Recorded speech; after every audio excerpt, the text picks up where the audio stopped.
So here's the thing.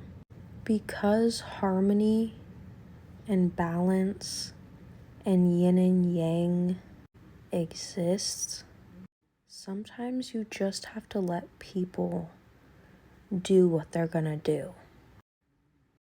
A lot of people seem to think that they're here on a mission to cure all bad, but bad doesn't really exist.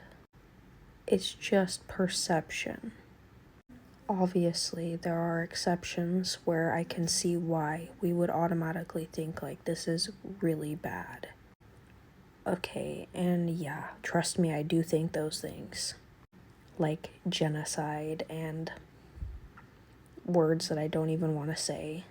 However, once again, it is kind of like the laws of the universe. Not just like the universe, like in a spiritual way, but in a science way.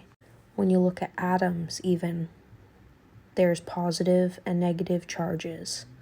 So, while our automatic instincts as humans is to stay away from these opposite situations to what we would like, basically bad situations, it exists because the good exists too. So, I know that sounds ridiculous to some people, but truly, there's never anything wrong with trying to make things better. But there's never going to be complete erasure. Is that even a word?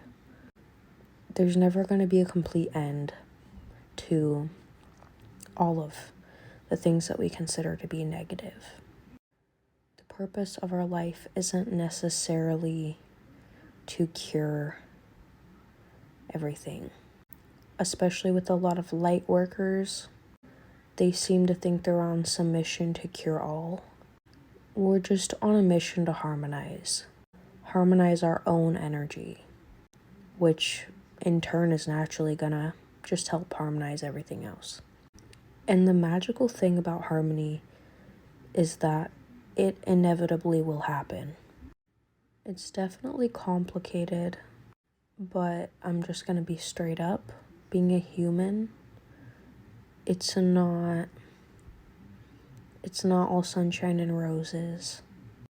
Like, literally, the human existence does come with some weird, sometimes even awful things. I mean, we literally have to poop, for example. I would just say that the best thing you can do when feeling like out of control when it comes to the bad things within this whole harmony thing, the negatives, just remember that you have the power to balance your own harmony, your own energy. And of course, we're all connected. And those of you who say we're not, it's scientifically proven that everything is energy, and that when one thing happens to one molecule, an opposite reaction happens somewhere else to another one. So yes, we are all connected. So instead of taking on everything, take on what you came here to take on, yourself. So